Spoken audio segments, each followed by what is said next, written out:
हम जब इस दुनिया में आते हैं तो हमें एक नाम दिया जाता है और हमारा नाम ही हमारा वजूद बन जाता है। नफरत, ईर्ष्या, शक, लालच, ये सारी ऐसी भावनाएं हैं जो इंसान के अंदर के हैवान को जगाती हैं और इन भावनाओं के चलते इंसान हैवानियत की सारी हदें पार कर जाता है।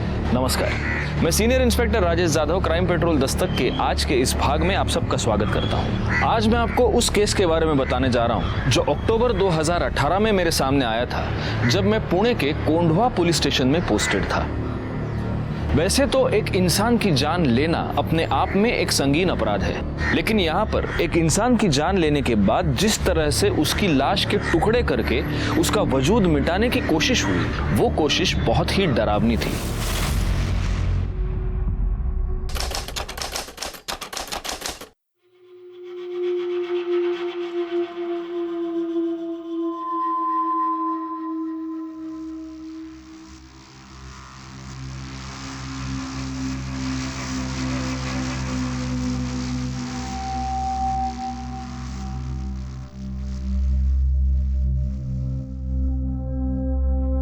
अरे आ गई तू? अभी तो सुबह के 7 ही बजे। इतनी जल्दी कैसे गया? तेरे यार ने तेरे को छोड़ दिया? इतनी जल्दी कैसे मुंह काला करके आ गई तू? तेरे वजह से। उसको पता है ना तू कितना निकम्मा है। मुझे ही तेरा ध्यान रखना पड़ता है। तेरा खाना पीना, ये रात भर जो दारू तेरी चलती है ना, सब मुझे ही देखना पड़ता है ना।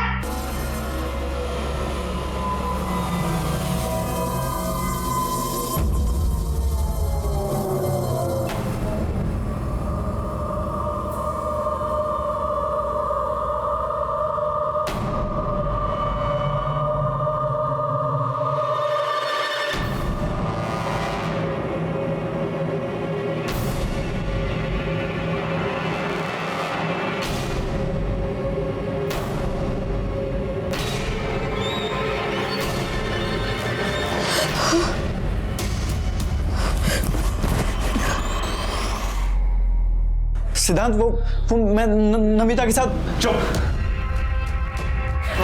सिद्धांत,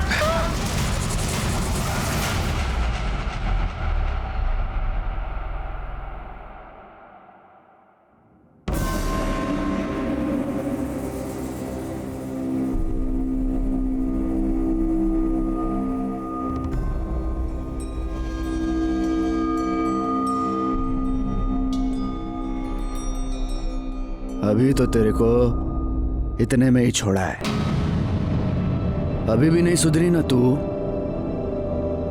तो देख तेरी क्या हालत करता हूं मैं, समझी ना?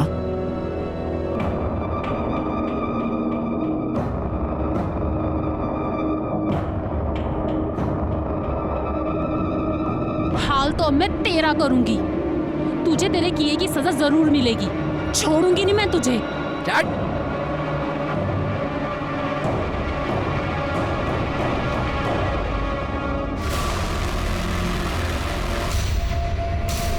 सिद्धांत, सिद्धांत दरवाजा खोल। सिद्धांत, सिद्धांत, सिद्धांत दरवाजा खोल।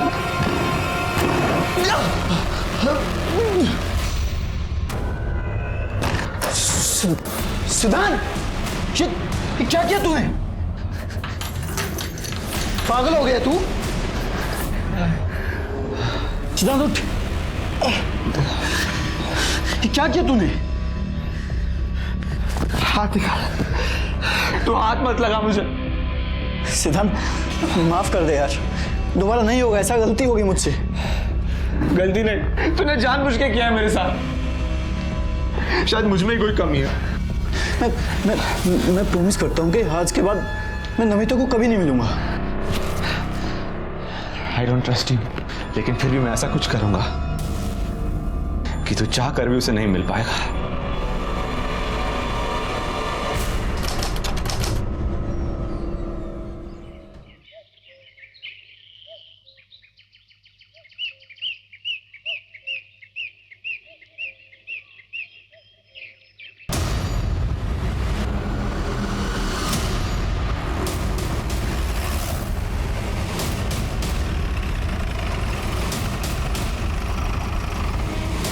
सर यहाँ की 2 ड्रम्स है जिसमें कुछ केमिकल है, जिसमें से अजीब सी बदबू आ रही है, और वहाँ खून के कुछ धब्बे हैं, लेकिन कहीं भी बॉडी नहीं मिली।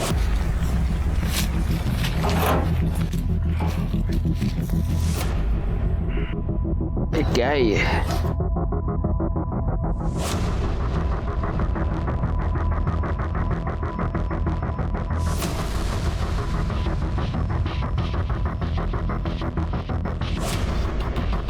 डेड बॉडी इसलिए नहीं मिली गायकवाड़ क्योंकि शायद डेड बॉडी के टुकड़े करके उसे इस केमिकल में डाल दिया गया है और वो बॉडी इस केमिकल में घुल गई।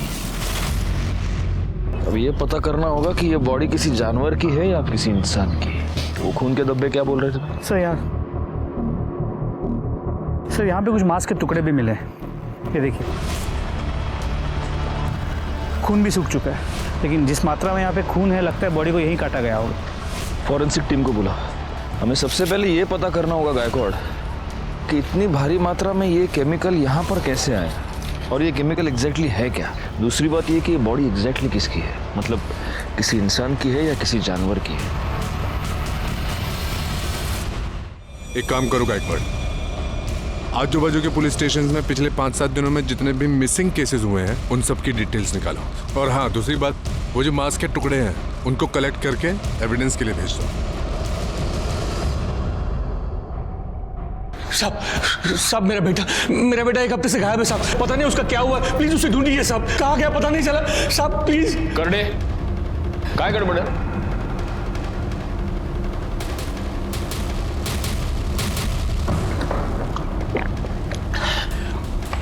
हळू हळू शांत।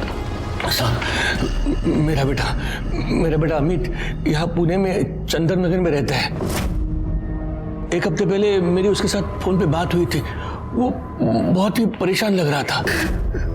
बाबा बेटा तू रो क्यों रहा है, बोलो ना क्या हुआ। बाबा रेखा अच्छी लड़की नहीं है बाबा, मुझे उसके साथ शादी नहीं करनी चाहिए थी, वो पेट से है और वो मेरा बच्चा नहीं है। क्या? सारी इज्जत मिट्टी में मिला दी उसने। साहब उस दिन के बाद मेरी दोबारा उससे बात नहीं हो पाई, वो ना ही गांव में आया और ना ही फिर उसका कभी फोन लगा। तो आपका बेटा अमित शादीशुदा है और यहाँ हमारे चंदन नगर में अपनी बीवी के साथ रहता है? हाँ साहब। तो आपने उसकी बीवी से बात की? उसे तो पता होगा ना वो कहाँ है। साहब अगर वो घर में मिलती तो पूछता ना साहब, वो तो खुद ही गायब है। क्या मतलब पति पत्नी दोनों गायब है? हाँ साहब, पता नहीं सब क्या हुआ, लेकिन ये रेखा है वो हमारे जात की नहीं है। 2 साल पहले दोनों ने रत्नागिरी में लव मैरिज करके वो लोग यहाँ पुणे में चले आए। अमित ने 2 साल पहले मेरे मर्जी के खिलाफ रेखा से शादी की थी, इसलिए मैं उससे थोड़ा नाराज था। लेकिन साहब अमित मेरा इकलौता बेटा है, उसके अलावा मेरा कोई नहीं है। अमित और रेखा डॉक्टर प्रदीप लेले के यहाँ काम करते थे, ठीक ठाक कमा लेते थे, लेकिन फिर आखिरी बार जब मेरी अमित से बात हो गई तो मुझे पता चला कि कुछ ठीक नहीं है। वो बहुत ही दुखी था, बहुत परेशान था।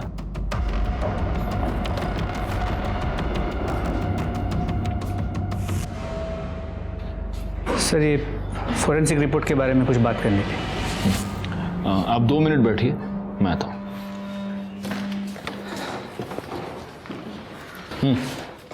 सर उन 2 ड्रम में जो गली हुई बॉडी मिली थी उसके फोरेंसिक रिपोर्ट के मुताबिक वो किसी इंसान की ही बॉडी है। पर हाँ सर, उन दोनों ड्रम में जो केमिकल मिला था वो कॉन्सेंट्रेटेड कैसे था, जिससे उस बॉडी को डिस्ट्रॉय किया गया ताकि मरने वाले का नामो निशान न रहे।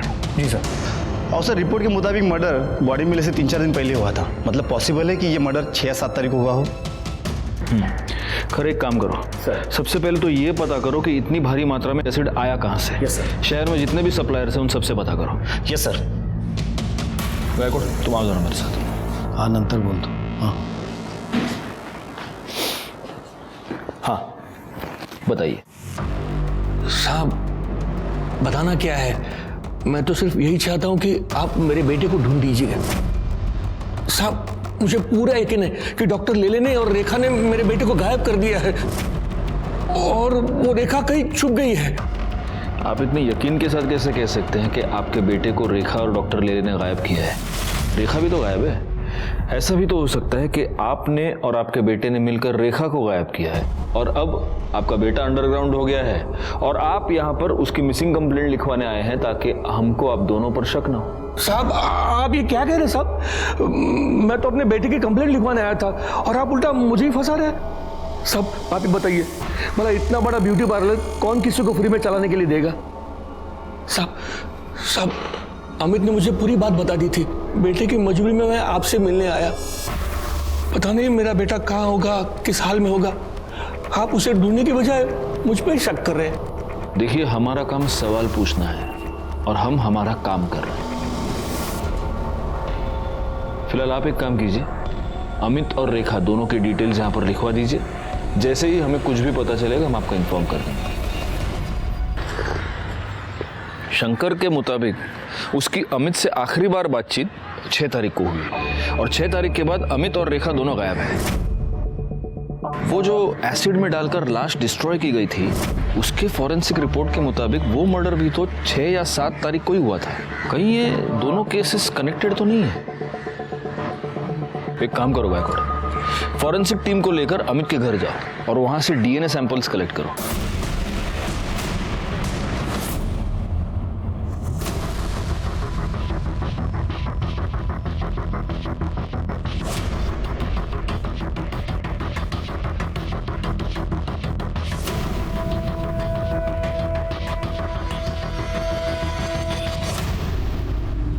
एक्सक्यूज मी, डॉक्टर ले ले। जी वो अंदर पेशेंट के साथ है। डरने की जरूरत नहीं, दवाई से ठीक हो जाएगा। कम इन, मैं लिख के दूं। डॉक्टर ले ले। यस, हमें आपसे जरा बात करनी है। जी। शंकर बकवास कर रहा है सर। मुझे लगता है कि अमित और शंकर दोनों ने मिलकर रेखा को गायब किया है। ये बाप बेटे दोनों घटिया इंसान हैं। तो आपका यह कहना है कि शंकर ने आपके और रेखा के बारे में जो कुछ भी कहा वो सब झूठ है? सर रेखा मेरी बेटी जैसी है, वो बहुत ही मेहनती और ईमानदार लड़की है। कमाल है डॉक्टर साहब, लेकिन जो आपकी बेटी जैसी है वो इतने दिनों से गायब है और आपने कंप्लेंट तक नहीं लिखवाई। नहीं, मैं दरअसल आपके पास आने वाला था कंप्लेंट लिखवाने के लिए। मैं तो खुद हैरान हूं कि वो कैसे गायब होगी, कहां गायब हो गई। पार्लर में काम करने से पहले वो मेरे क्लिनिक में कंपाउंडर थी। कितना मारा है उसने तुम्हें? आज क्यों मारा? सर पैसे मांग रहा था वो, मेरे पास थे ही नहीं तो कहाँ से देती। यहाँ जो पगार मिलती है उससे बड़ी मुश्किल से घर चलता है, ऊपर से उसके दारू के खर्चे। देखा, कब तक उस शराबी की मार सहती रहोगी? तुम उसकी पुलिस में कंप्लेन क्यों नहीं करती? नहीं कर सकती सर। सर उसने मेरे लिए अपना घर, अपने बाबा को छोड़ दिया। मैं उसको बहुत प्यार करती हूँ, वो सुधर जाएगा। एक बार मुझे काम मिल जाए ना कुछ और, तो पैसों की दिक्कत खत्म हो जाएगी और सब कुछ सही हो जाएगा। इसमें मैं तुम्हारी कुछ मदद कर सकता हूँ। मेरी वाइफ माधुरी का एक ब्यूटी पार्लर है। 6 महीने पहले उसकी डेथ हो गई, तब से बंद पड़ा हुआ है। अगर तुम उसे संभाल सको तो देख लो। इसका मतलब उसने पार्लर ज्वाइन कर लिया, उसके बाद उसकी ये सारी प्रॉब्लम सॉल्व हो गई? नहीं सर, हालत और बिगड़ गई। सब ये इस वीक की बैलेंस शीट और ये कैश। वाह रेखा, जब से तुमने पार्लर संभाला है अच्छा खासा बिजनेस हो रहा है। ये सब तुम्हारी मेहनत का नतीजा है। Thank you so much. अरे सर, आप थैंक यू क्यों बोल रहे हैं? थैंक यू तो मुझे आपको बोलना चाहिए। अगर आप पार्लर में मुझे मैनेजर की नौकरी नहीं देते तो पता नहीं मेरा क्या होता। नहीं नहीं, यू डिजर्व इट। वाह वाह वाह वाह वाह, चलने दो। क्या कर रहे हो? और तेरे यार को देख के बड़े दांत दिखा रही है तू, हैं? कितना पैसा देता है तू? कितना पैसा देता है? इतना पैसा देता है इसको ये सब करने के लिए? बोल बोल साली, बाहर निकालो इसे। बाहर जाऊं मैं? क्यों बाहर जाऊं? ताकि तुम दोनों इधर रंगरलियां मना सको। हाँ साली, मेरी बीवी होकर भी शर्म नहीं आती तेरे को? शर्म नहीं आती? हमारा फैमिली मैटर है। तुम चलो अमित, घर चलो। तेरे को मैं तो देख लूंगा, तेरे को देख लूंगा मैं। साला इधर लेके सब। सर पता नहीं जाहिल अमित के दिमाग में किसने बात डाल दी कि मेरे और रेखा के बीच में कुछ चल रहा है। सर मुझे लगता है उस पागल ने ही रेखा के साथ कुछ कर दिया है। आप अमित को ढूंढो सर। लेकिन एक बात माननी पड़ेगी डॉक्टर साहब, आप बड़े कमाल के एम्प्लॉयर हैं। अपने सारे एम्प्लॉयज का इतना ख्याल कौन रखता है ना? या फिर आप सिर्फ रेखा का ख्याल रखते थे? मतलब उसके केस में कुछ स्पेशल था? नहीं, क्योंकि आप कह रहे हैं कि आपकी बेटी जैसी थी, लेकिन वो लड़की पिछले 6 दिनों से गायब है और आप कंप्लेन लिखवाने की बस सोच रहे थे। रेखा 1 हफ्ते की छुट्टी लेकर गई थी, इसलिए कब वो गायब हो गई मुझे पता ही नहीं चला। पिछले 1 हफ्ते में उसने मुझे कांटेक्ट ही नहीं किया। साहब रेखा का आदमी अमित 1 नंबर का कान का कच्चा है साहब। तब पता नहीं किसी ने उसको डॉक्टर साहब और रेखा के बारे में क्या बात कह दी, लेकिन साहब मैं बताऊं आपको, रेखा को साहब अपनी बेटी की तरह मानते थे और हमेशा उसकी मदद करते थे। और साहब उसकी क्या, वो सबकी मदद करते थे। यहाँ तक कि जब रेखा ने उनसे विनती की कि उसके पति अमित को काम पे रख ले तो उन्होंने उसको ड्राइवर भी रख लिया। अमित को आखिरी बार कब देखा था? साहब 7-8 दिन पहले देखा था साहब। सर यहीं पे झगड़ा करने आया था। बाहर निकलो, चुप। कुछ नहीं सुनने के तेरा मेरे को, समझा ना तू? साला बहुत शरीफ बनता है ये, बहुत शरीफ बनता है, लेकिन शरीफ नहीं है ये। आग लगा दी मेरे घर में, आग तूने। अब भी मेरे को मेरा पगार चाहिए, समझा ना तू? और तेरे इस गाड़ी के लिए दूसरा ड्राइवर ढूंढ ले तू। तेरी नौकरी पे तो लात मारता हूं मैं, नहीं चाहिए तेरी नौकरी। निकल, पैसा निकाल मेरा। निकल, दफा हो जाएगा सर। जाता हूं, लेकिन तेरे को छोड़ूंगा नहीं मैं, समझा ना तू? छोड़ेगा नहीं तेरे को मैं। साहब वो जैसे पगार लेके गया ना साहब, तब से वो वापस नहीं आया और रेखा भी तब से नहीं आई। ये अमित ने छोड़ के जाने के बाद तुम्हारे साहब ने कोई और ड्राइवर नहीं रखा? नहीं, अभी तक नहीं रखा। और साहब मुझे लगता है कि अब वो रखेंगे भी नहीं, क्योंकि साहब ने 2 ड्राइवर रखे, दोनों ही मक्कार निकले। 2 ड्राइवर? कि दूसरा कौन है? साहब अमित से पहले इकबाल नाम का ड्राइवर था साहब। साहब वो भी बहुत कमीना था, रेखा पर उसकी हमेशा गंदी नजर रहती थी। हाँ।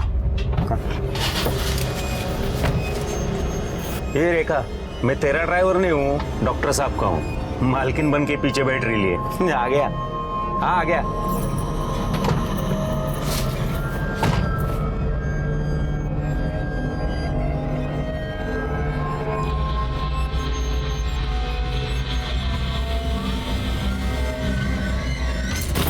क्या कर रहा है? अरे गुस्सा क्यों करती है?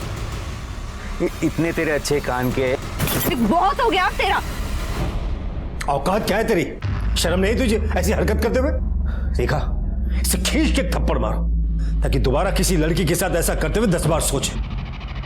मारो, मैं कहता हूं मारो, मारो उसे।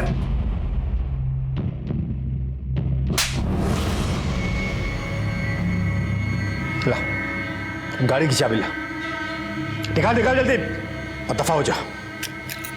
तुम्हारा देखना नहीं यहां पर, समझा? चल निकल यहां से। ये बुढ़े पागल हो गए तू लड़की के चक्कर में। लड़की से थप्पड़ मरवाता है, छोड़ूंगा नहीं तुझे। चल निकल यहां से, दफा हो जा। देख मैं क्या करता हूं, मैं देख लूंगा। जा देख, मैं देखता हूं। चल निकल यहां से। तो रेखा की वजह से ही इस इकबाल को भी तुम्हारे डॉक्टर साहब ने काम से निकाल दिया? हाँ साहब।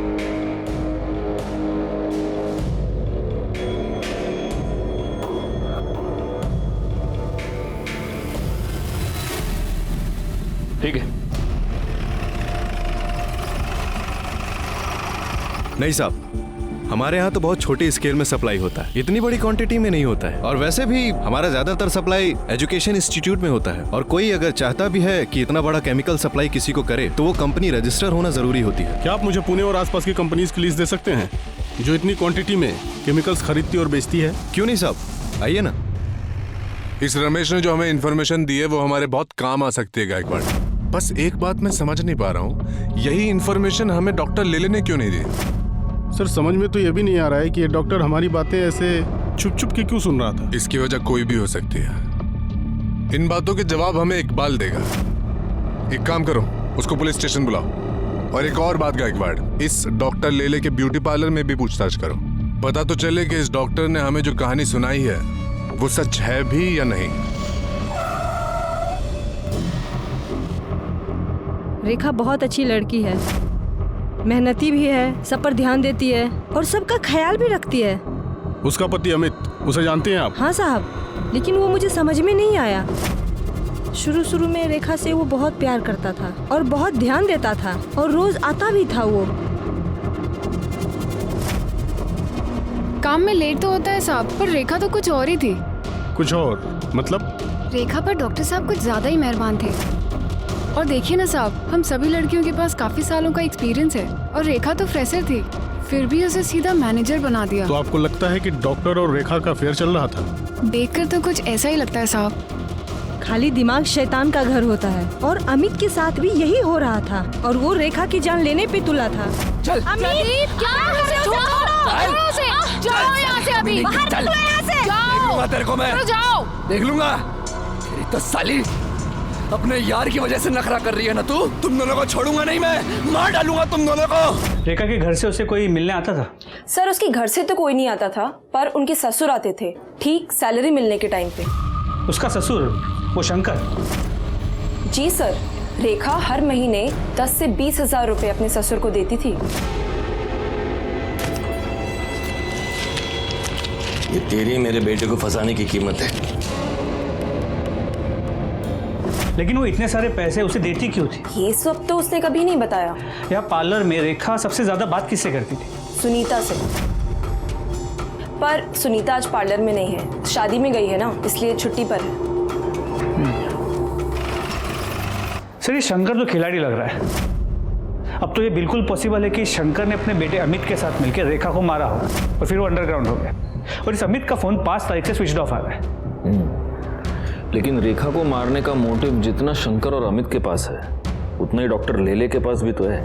क्योंकि अगर डॉक्टर लेले और रेखा का अफेयर था, तो उस अफेयर के पब्लिक हो जाने के डर से, बदनामी के डर से लेले ने रेखा को मारा होगा। बैकवर्ड, सबसे पहले तो हमें यह पता करना होगा कि वो लाश वाकई रेखा की है भी या नहीं, या किसी और की है।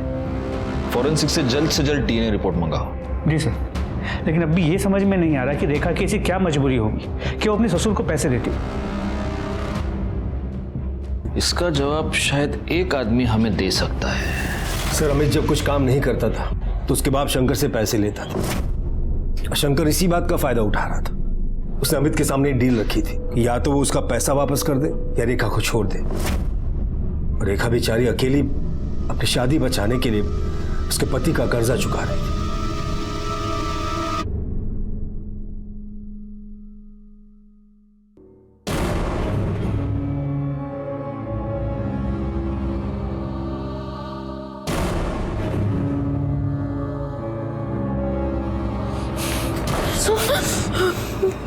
मैंने कहा था तुझसे इससे दूर रहे, लेकिन तू ऐसे नहीं मानेगी। अब देख मैं तेरे साथ क्या करता हूँ। सिद्धांत, क्या कर रहा है यार? सब लोग देख रहे हैं। तू एक सेकंड मेरी बात सुन। मैं हाथ छोड़ मेरा। सिद्धांत, मेरे लिए प्लीज बैठ के बात करते हैं। सब लोग देख रहे हैं, प्लीज मेरे लिए प्लीज बैठ। मैं बताता हूँ ना उनको। बैठ अमिता। सिद्धांत, मैंने इसे बुलाया यहाँ पे मिलने के लिए, इसे ये बताने के लिए कि मैं इसके साथ कोई रिश्ता नहीं रखना चाहता। झूठ मत बोल मयंक। ठीक है सिद्धांत, अगर तुझे यकीन नहीं है तो तेरे सामने बात कर लेते हैं। देखो नमिता, मैं अब तुमसे कोई रिश्ता नहीं रखना चाहता।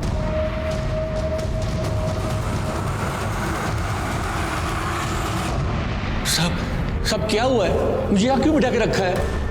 क्योंकि तूने हमें यह बताया नहीं कि तूने अपने बेटे को पैसे उधार दिए थे और उसकी वसूली तो अपनी बहू से कर रहा था। शायद इसमें तुम दोनों इन्वॉल्व थे, तुम बाप बेटे। और जब तेरी बहू ये बात जान गई तो उसने पैसे देने से इनकार कर दिया, और उसी गुस्से में तूने और तेरे बेटे ने तेरी बहू का मर्डर कर दिया।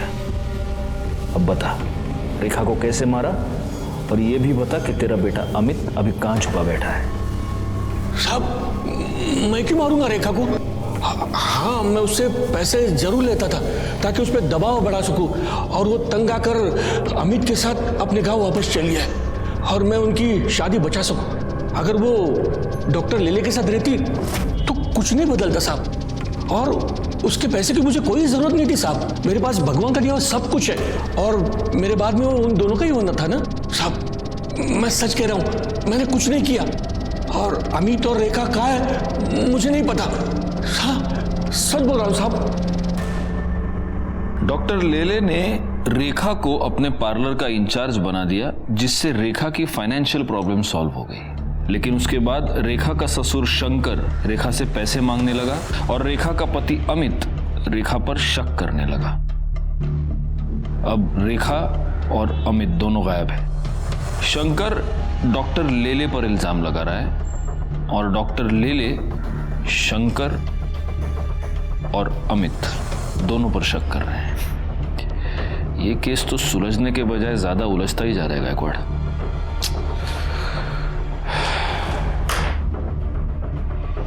हमारे पास बहुत सारे डॉट्स हैं, लेकिन इन डॉट्स को जोड़ने वाली कोई कड़ी हमारे पास नहीं है। 2 लोग गायब हो चुके थे और हमारे हाथ एक लाश लगी थी। हम इस बात को लेकर भी श्योर नहीं थे कि वो लाश इन्हीं दोनों में से किसी एक की थी या नहीं। हम हर छोटी से छोटी पॉसिबिलिटी को चेक कर रहे थे और तभी हमारे हाथ डीएनए रिपोर्ट आई, जिसने हमारा काम थोड़ा सा आसान कर दिया, क्योंकि डीएनए रिपोर्ट से साबित हो गया कि जिस लाश के टुकड़े करके उसे एसिड में डिस्ट्रॉय किया गया था वो लाश रेखा की ही थी। अब सवाल यह था कि रेखा को इतनी दर्दनाक मौत किसने दी और क्यों दी? अमित कहां था? क्या अमित ने ही रेखा को मारा था और अब वो गायब था? ये सारे सवाल अभी भी बने हुए थे। तभी हमारे हाथ एक ऐसी लीड लगी जिसने इस केस को एक नई दिशा दे दी।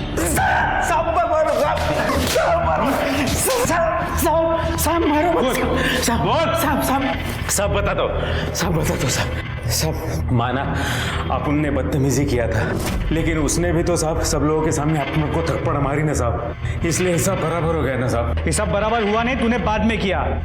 उसने तुझे थप्पड़ मार के तेरी बेइज्जती की थी और तूने उसे धमकी दी थी। छोड़ूंगा नहीं तुझे, चल से दफा। और उस धमकी को तूने उसे मार के पूरा किया है ना? अरे नहीं साहब मैंने वो गुस्से में बोला था साहब। माना अपन ने गलती की, लेकिन अपने को क्या लगा वो अगर डॉक्टर साहब के साथ चक्कर चला सकती है तो अपना भी हाथ अगर उसको लगाए तो वो क्यों बुरा मानेगी। लेकिन साहब उसने तो बवाल ही कर दिया साहब। तेरे को कैसे मालूम रे उसका डॉक्टर के साथ चक्कर चल रहा था? साहब अपन 3 बरस से उधर काम कर रहा था, अपन डॉक्टर साहब को पहचानता है ना साहब। और साहब ड्राइवर है अपन, अपनी नजरें आगे भी रहती है और पिछले वाले सीट पे भी रहती है साहब। सिद्धांत को लेके तुम्हें परेशान होने की जरूरत नहीं है। मैं हूं ना, सब संभालूंगा। उसे प्यार से समझाऊंगा तो समझ जाएगा। ये सिद्धांत कौन है और उसको रेखा से क्या प्रॉब्लम थी? साहब सिद्धांत डॉक्टर साहब का बेटा साहब। उसको तो एक आंख से पसंद भी नहीं थी रेखा, वो बहुत नफरत करता था साहब। अपन अपनी आंखों से देखा है ना साहब।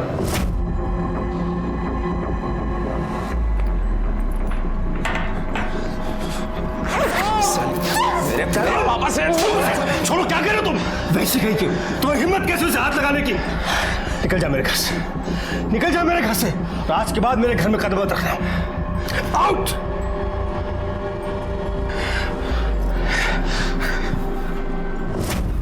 साहब अपन को तो फुल डाउट है साहब, सिद्धांत बाबा ने ही कुछ किया है रेखा के साथ। अच्छा, सिद्धांत ने रेखा को धमकी दी तो तू बोल रहा है उसने उसका मर्डर कर दिया?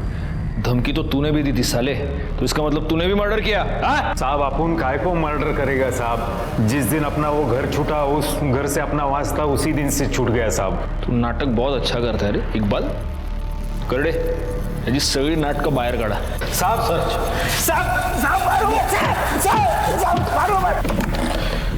गायकवाड़, अगर ये इकबाल सच कह रहा है तो इस केस में एक बहुत जरूरी क्लू हमारे हाथ लगा है। लेकिन सबसे पहले महेश और बाकी नौकरों से ये क्रॉस चेक करना होगा कि इकबाल के बयान में कितनी सच्चाई है। एक और काम करो, इस डॉक्टर सिद्धांत की पूरी कुंडली निकालो और उसे पुलिस स्टेशन बुलाओ। सर अलग अलग कंपनी के नाम से माल लेते हैं, फिर भी इस केमिकल की हमेशा शॉर्टेज रहती है। सर ये केमिकल का डिमांड ज़्यादा रहता है और सप्लाई कम रहती है।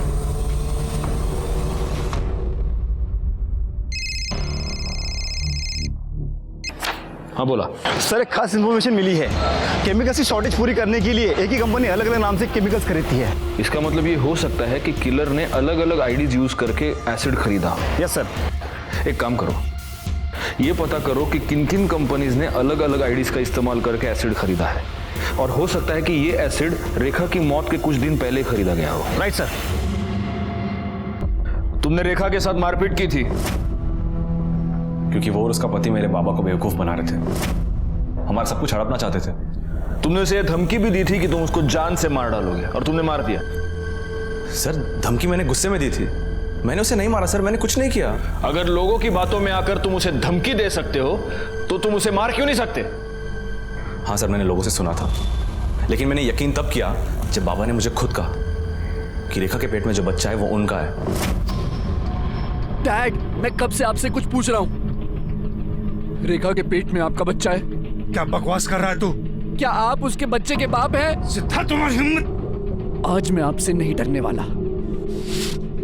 जवाब दीजिए, रेखा के पेट में आपका बच्चा है या नहीं? हाँ है। मैं ही उस बच्चे का बाप हूँ, रेखा के बच्चे का बाप मैं हूँ। क्या कर लोगे?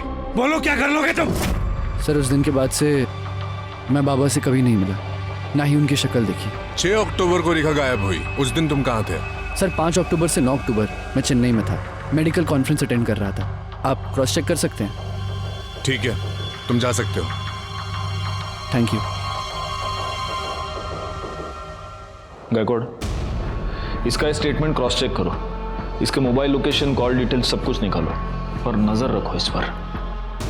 सिद्धांत के बयान के मुताबिक डॉक्टर लेले ने खुद उसे अपने और रेखा के संबंधों के बारे में और होने वाले बच्चे के बारे में बताया। सिद्धांत का यह भी कहना है कि रेखा और अमित दोनों डॉक्टर लेले से पैसे निकलवाना चाहते थे।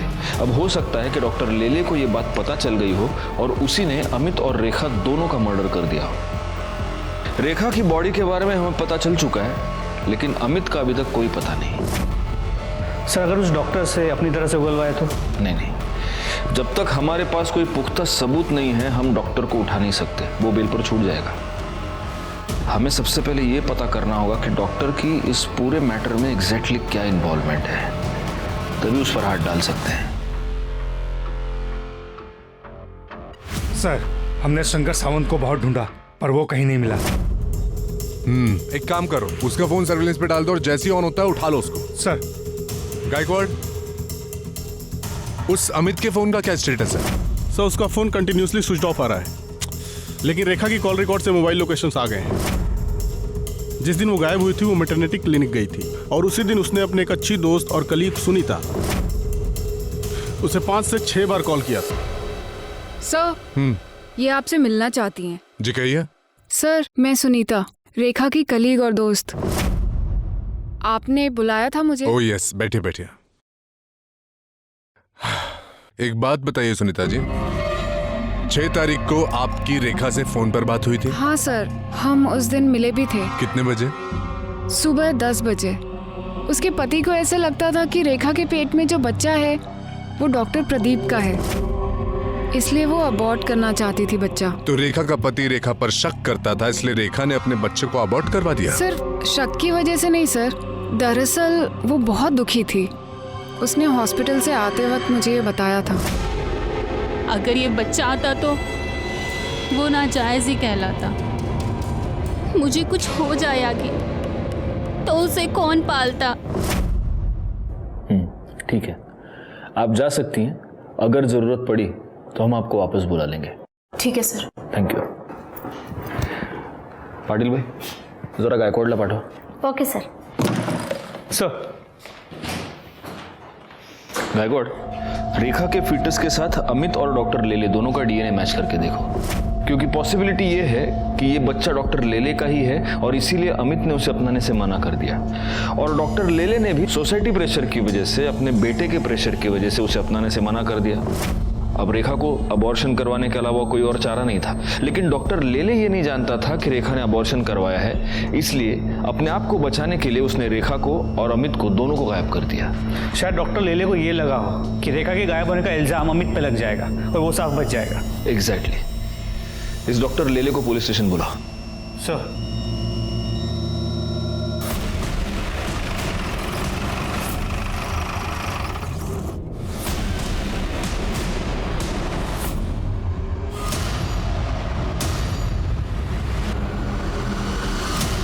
सर, घर में कहीं भी कोई फोर्स्ड एंट्री के निशान नहीं, बॉडी पे भी कहीं कोई एक्सटर्नल इंजरी मार्क्स नहीं, लेकिन सर यहाँ गले पे, ये देखिए, यहाँ पे कुछ इंजरी मार्क्स हैं, स्वेलिंग भी आ गई है, लेकिन क्या है, कैसे हुआ है, कुछ पता नहीं चल रहा। लगता तो ये मर्डर ही है गायकवाड़। और हो सकता है कि जिसने भी ये मर्डर किया है उसे इस घर में फोर्स्ड एंट्री करने की जरूरत ही नहीं। सर इंजेक्शन मिला। इस तो खाली लग रहा है गायकवाड़। हो सकता है गले पर ये जो 2 मार्क्स है वो इसी की वजह से। देखो निडल देखो, जमा करा। सर 1 मिनट सर, यहाँ आइए। सर ये देखिए सीसीटीवी कैमरा। सर कैमरा तो वर्किंग है, इसका कंट्रोल पीछे की तरफ है और किसी ने इसका मेन स्विच ऑफ कर दिया है। सर ऐसा लगता है कि इस घर में घुस के डॉक्टर साहब पर हमला करने वाला उनकी जान पहचान का हो सकता है। बॉडी को सबसे पहले किसने देखा? मैंने देखा था साहब। साहब कल संडे था तो संडे को साहब पूरा दिन घर में ही रहते हैं और मेरा भी शाम को 4 बजे छुट्टी हो जाती है, तो मैं घर चला गया था साहब। लेकिन सब जब मैं सुबह आके देखा तो मैंने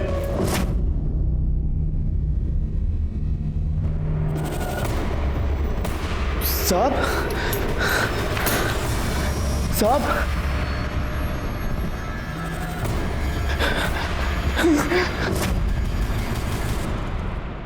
डॉक्टर प्रदीप लेले की मौत ने इस केस को एक नया ट्विस्ट दे दिया, क्योंकि अब तक डॉक्टर लेले इस केस में हमारे लिए प्राइम सस्पेक्ट था। पोस्टमार्टम रिपोर्ट से यह पता चला कि डॉक्टर लेले की मौत एम्बोलिक स्ट्रोक की वजह से हुई है,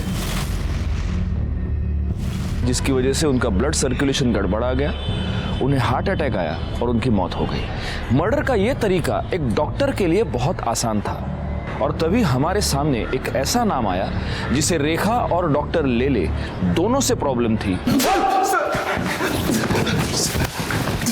बोल, अपने बाप का मर्डर क्यों किया? बोल। सर मैं उन्हें क्यों मारूंगा सर? आपके पास क्या प्रूफ है कि मैंने उन्हें मारा है? प्रूफ? तेरे पिता की मौत एम्बोलिक स्ट्रोक की वजह से हुई है। आदमी को एम्बोलिक स्ट्रोक कब और कैसे आता है ये तो तू बहुत अच्छी तरह से जानता होगा, डॉक्टर है तू, है ना? तेरे और मयंक के रिलेशनशिप के बारे में तूने अपने पिता को बताया था? क्या तूने उनको यह बताया था कि तू लड़कियों में नहीं लड़कों में इंटरेस्टेड है? नहीं बताया था। इसका मतलब तूने ये बात उनसे छुपाई थी। तुझे इस बात का डर था कि वो ये रिलेशनशिप कभी एक्सेप्ट नहीं करेंगे और इसी डर की वजह से तूने उनकी जान ले ली। जिस दिन पापा की डेथ हुई मैं हॉस्पिटल पर था, नाइट ड्यूटी पर। आप हॉस्पिटल का सीसीटीवी चेक कीजिए, मेरा फोन लोकेशन ट्रैक कीजिए। मैं मुंबई में था सर। ओहो, डिटेक्टिव हैं? मेडिकल के साथ साथ ये भी पढ़ाई कर लिया आपने, डॉक्टर। लेकिन आदमी मुंबई से पुणे आ गया, इसका मतलब उसका मोबाइल भी मुंबई से पुणे आ गया, ऐसा नहीं होता। तू पुणे आया, तूने अपने फादर का मर्डर किया, लेकिन तेरा मोबाइल तूने मुंबई में ही छोड़ा था। और जिस कॉन्फिडेंस से तू ये सब कह रहा है, तूने ये सेफ्टी तो जरूर ली होगी। सर मैं सच कह रहा हूं सर। मैं अपने बाबा को क्यों मारूंगा सर? मैंने ऐसा कुछ नहीं किया सर। सर हमें एक इंपॉर्टेंट लीड मिली है।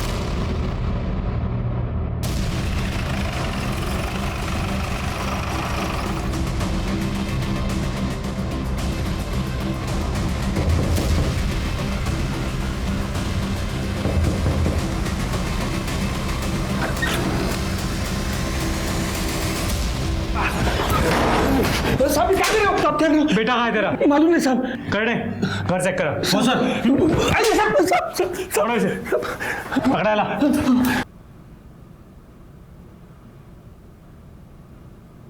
साहब मैंने कुछ किया। साहब मत मारो। साहब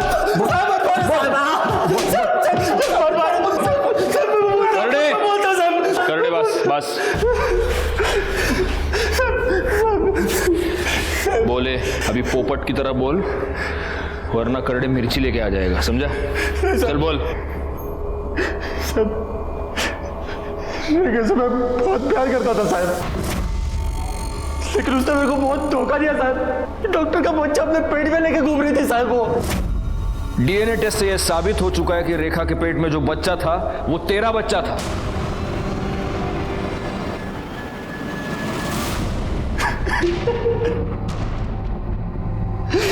साहब उस कमीना डॉक्टर प्रदीप की वजह से मेरी जिंदगी बर्बाद हो गई साहब। उसने नहीं, तूने खुद अपनी जिंदगी बर्बाद की। तूने अपनी बीवी की जान ली, उसे जान से मार दिया तूने। नहीं साहब, मैं उससे बहुत प्यार करता था साहब, मैंने नहीं मारा उसको।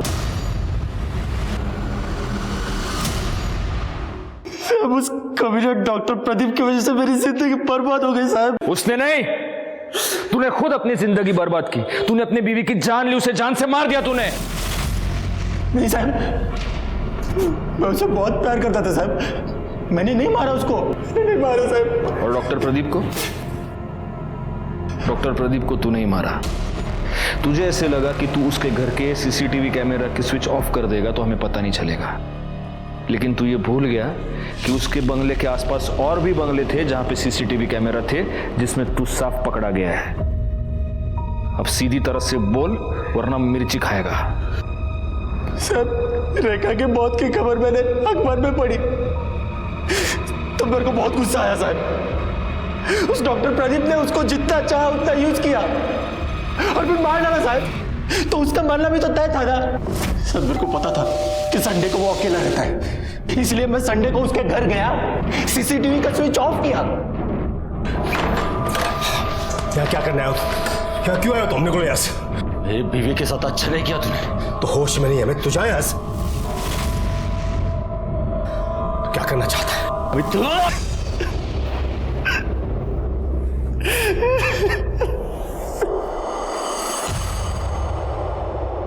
सर, पुणे के सेम एड्रेस पर रजिस्टर्ड 2 ट्रेडिंग कंपनी ने 5 अक्टूबर के दिन अलग अलग सप्लायर से 2 ड्रम खरीदे थे और जिसने ड्रम खरीदे हैं उसके इस केस से कनेक्शन है।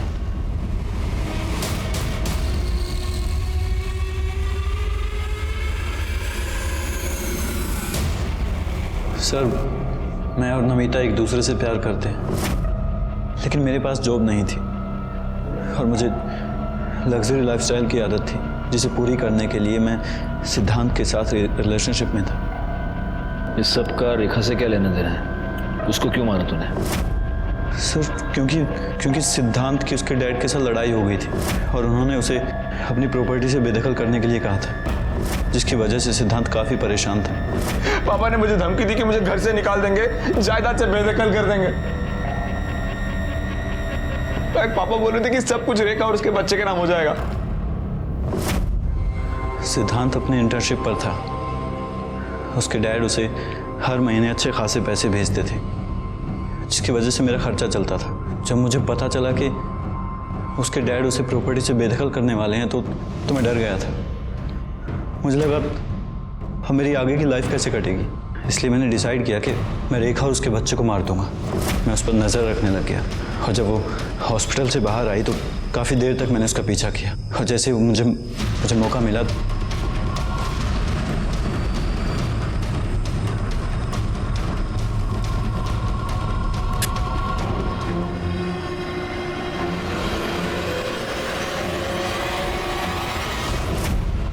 तू रेखा पर नजर रखे हुए था, तो तुझे इतनी सी बात समझ में नहीं आई कि वो लड़की 4 से 6 घंटे एक अबॉर्शन करने वाले हॉस्पिटल में क्या करने गई थी?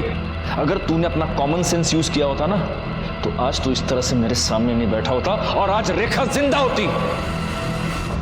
एक सीधी साधी मेहनती लड़की जो अपनी छोटी सी गृहस्थी का सपना देख रही थी, एक्सपेंसिव लाइफस्टाइल चाहने वाले मयंक और शक करने वाले उसके पति अमित की वजह से मारी गई। डॉक्टर प्रदीप लेले का भी इसमें बराबर का हाथ था, क्योंकि अगर डॉक्टर लेले अपने बेटे को ठीक से समझाते, अगर वो इस सिचुएशन को मैच्योरली हैंडल करते, तो शायद रेखा, उसका बच्चा और खुद डॉक्टर लेले आज जिंदा होते। लेकिन उन्होंने ऐसा नहीं किया और इसी की वजह से रेखा अपना बच्चा गंवा बैठी और बाद में अपनी जान भी। इसमें हालांकि रेखा का कोई कसूर नहीं था, लेकिन उसकी एक गलती ये थी कि उसने इस क्राइम की दस्तक को अनसुना कर दिया।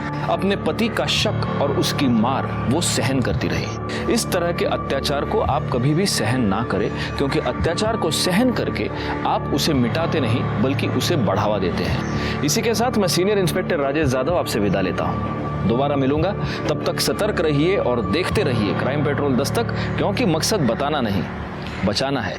जय हिंद।